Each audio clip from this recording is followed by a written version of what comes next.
आदाब एवरीवन, खुशामदीद कहती हूँ जुगनू रेड में। उम्मीद करती हूँ आप सब खैरियत से होंगे, मैं भी खैरियत से हूँ। आज आपके लिए एक और मज़ेदार सी नई रेसिपी लेके आए हैं। आज जो रेसिपी है वो हम टी स्नैक बनाएंगे। ये ना तो ज़्यादा मीठे होंगे ना फीके होंगे, मीडियम इनका टेस्ट होगा। तो चलें रेसिपी शुरू कर दें। तो जो जो चीज़ें चाहिए वो मैं आपको बता देती हूँ। ये मैंने मैदा लिया है छना हुआ, ये 3 प्याली लेना है। ये ईस्ट लिया है, वेजिटेबल ऑयल, अंडा, शक्कर लिया है और दूध लिया है। मैंने नीम गर्म लिया है। सबसे पहले हम एक प्याला लेंगे खाली, उसमें नीम गर्म दूध डालेंगे। अब इसमें यीस्ट डालेंगे यानी कि ख़मीर डालेंगे। ये इजीली बाज़ार से मिल जाता है। इसे अच्छे से दूध के साथ मिलाएंगे। इसे मिलाने के बाद इसमें मैं शक्कर डालूँगी। शक्कर मैंने दाने डाल लिए है, पाउडर फॉर्म नहीं लिया, आप पाउडर फॉर्म में भी डाल सकते हैं। अब इसमें मैंने थोड़ा सा नमक डाला है। अब ये 1 चम्मच मैंने बेकिंग पाउडर डाला है। इसे अच्छे से मिलाएंगे।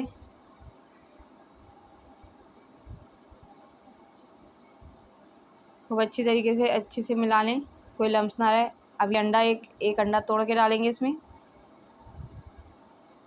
इसे भी अच्छे से मिलाएंगे, खूब तरीके से मिलाना है।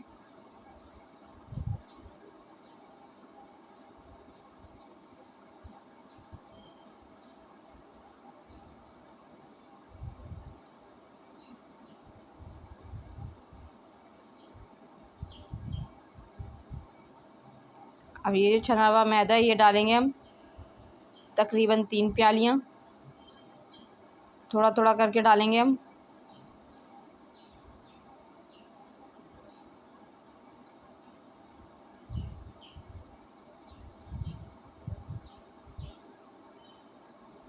अब ये जो वेजिटेबल ऑयल लिया था ये डालेंगे।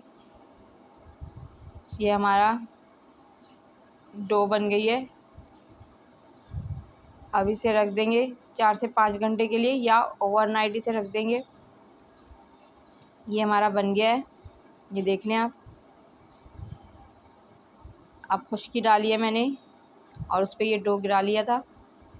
डो को अच्छे से वो करके एक छोटी सी पेड़ लेके इसको बेलेंगे। बेल लिया, बेलने के बाद कोई भी सांचा ले लें, उससे आप काटिएगा। आपको जो भी डिज़ाइन रखना है आप वो रख सकते हैं।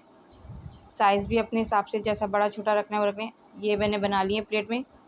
ये 5 शेप या आप कह लें हार्ट शेप के बनाए मैंने। ये आप देख लें छोटे छोटे।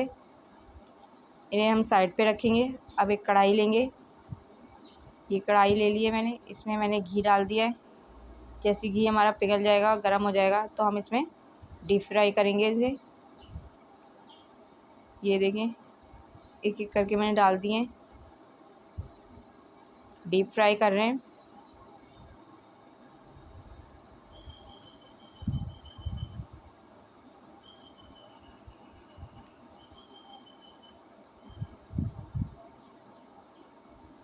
जैसे ये गोल्डन ब्राउन हो जाएंगे हम इन्हें निकाल लेंगे। ये हो गए, मैं प्लेट में निकाल रही हूँ इन्हें। बाकी सब भी इसी तरह हम डीप फ्राई करेंगे। जब दोनों तरफ से गोल्डन ब्राउन हो जाएंगे तो इन्हें प्लेट में निकाल लेंगे। ये देखिए मैंने सारे प्लेट में निकाल लिए हैं। तो आज की जो रेसिपी थी वो टी स्नैक की थी। तो ये टी स्नैक तैयार है। उम्मीद करती हूँ आज की रेसिपी आपको पसंद आएगी। तो इसे लाइक करिएगा, शेयर करिएगा और कमेंट बॉक्स में बताइएगा आज की रेसिपी कैसी लगी आपको। घर पे ज़रूर बनाइएगा। जहाँ भी रहें खुश रहें, अपनों के पास रहें, अपनों के साथ रहें, एक दूसरे का ख्याल रखें। मेरी रेसिपीज़ को इसी तरह पसंद करते रहिएगा। मेरे चैनल को सब्सक्राइब करिएगा। मुझे दुआ में याद रखिएगा। शुक्रिया।